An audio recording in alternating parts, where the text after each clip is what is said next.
Israel का फ़लस्तीन को 24 घंटे में गजा सिटी खाली करने का अल्टीमेटम। फ़लस्तीनी मज़ाहमती तंजीम हमास का गजा ना छोड़ने का ऐलान। अक़वाम मुत्तहिदा का इसराइल से अल्टीमेटम वापस लेने का मुतालबा। इसराइली फ़ौज का कहना है कि गजा सिटी में शदीद ऑपरेशन होगा, शहरी गजा पट्टी के जुनूब में चले जाएं। हमास के तर्जुमान खालिद कदूमी का इसराइली हुक्म मानने से इनकार। कहा फ़लस्तीन अपनी सरजमीन छोड़कर कहीं नहीं जाएंगे। 1948 की तरह दोबारा महाजरीन नहीं बनेंगे। शहादतें बहुत ज़्यादा हैं, मुश्किलात हैं, लेकिन अपनी ज़मीन पर रहेंगे। अक़वाम मुत्तहिदा ने खबरदार किया है कि इसराइली हुक्म के तबाहकुन नताइज होंगे। तबाहहार इंफ्रास्ट्रक्चर और ईंधन की अदम दस्तयाबी में 11 लाख आबादी का इनखला मुमकिन नहीं।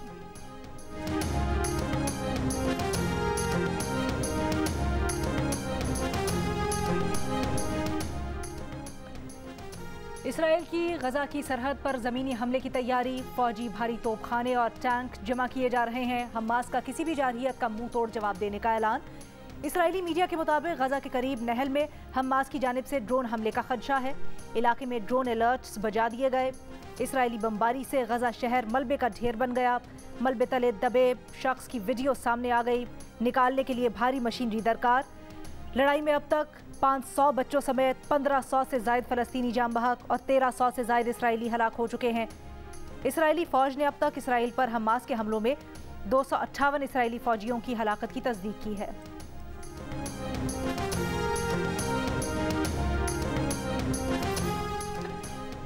अमरीकी वज़ीर ख़ारजा के बाद वज़ीर दिफ़ा लॉयड ऑस्टिन भी इसराइल पहुँच गए। इसराइली वज़ीर आज़म नेतन्याहू और इसराइली दिफ़ाई हुक्काम से मुलाकातें करेंगे। वज़ीर ख़ारजा एंटनी ब्लिंकन की आज फ़लस्तीनी सदर महमूद अब्बास और उर्दन के शाह अब्दुल्ला से मुलाकातें मुतवक्के हैं। ईरानी वज़ीर ख़ारजा की लबनान में हिज़्बुल्लाह के सरबराह हसन नसरुल्लाह से मुलाकात। गजा की सूरत हाल पर तबादला ख्याल। तुर्क वज़ीर ख़ारजा का अमाराती हम मनसब को टेलीफोन। तुर्क वज़ीर ख़ारजा तबादला ख्याल के लिए आज मिस्र भी जाएंगे।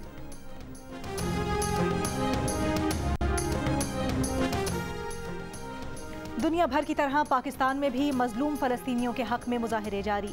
नमाज जुमा के बाद मुल्क भर में फ़लस्तीनी बहन भाइयों से इजहार यकजहती के लिए एहतजाजी रैली निकाली गई। जुमे के खिताबात में फ़लस्तीनियों पर इसराइल के दहाइयों से जारी मज़ालिम पर रोशनी डाली गई। अक़वाम आलम से मजलूमों का साथ देने के मुतालबात दोहराए गए।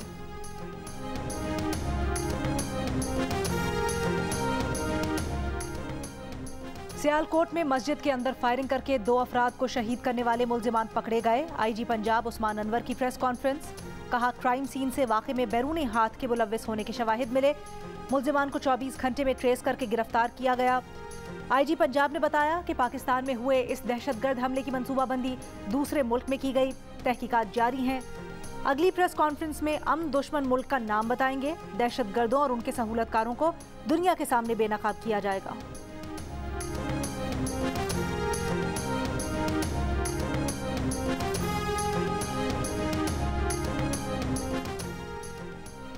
लाहौर हाई कोर्ट ने तहरीक इंसाफ की लिबर्टी चौक में जलसे की इजाज़त देने से मुतल्लिक दरखास्त पर तहरीरी फैसला जारी कर दिया।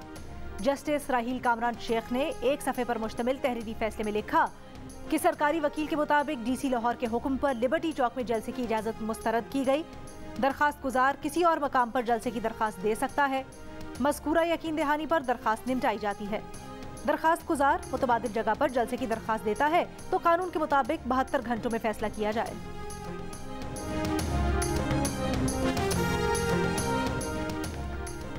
मुस्लिम लीग नून का शेखुपुरा में जलसा। वंडाला रोड पर जलसे की तैयारियां मुकम्मल। जलसे से नून लीग के सदर शहबाज शरीफ खिताब करेंगे। चौधरी परवेज इलाही का तहरीक इंसाफ का साथ ना छोड़ने का ऐलान। कहा वो 5 माह से पीटीआई के लिए ही जेल में हैं। इलेक्शन की तारीख आने वाली है, फिर सूरत हाल बेहतर होगी क्योंकि इलेक्शन आसमान पर नहीं होंगे।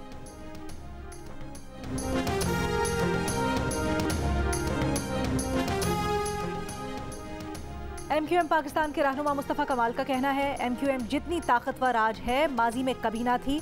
अब फैसले टेलीफोन पर नहीं ज़मीनी हक़ाइक़ की बुनियाद पर हो रहे हैं।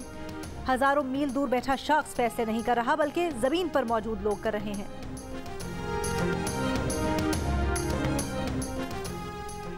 कराची के जिन्ना अस्पताल के गायनी वार्ड में ऑपरेशंस ताख़ीर का शिकार। जिन्ना अस्पताल की इंतज़ामिया का कहना है कि अमले की कमी की वजह से सर्जरीज कम की जा रही हैं। दीगर उमूर की इंजामदही में भी मुश्किलात हैं।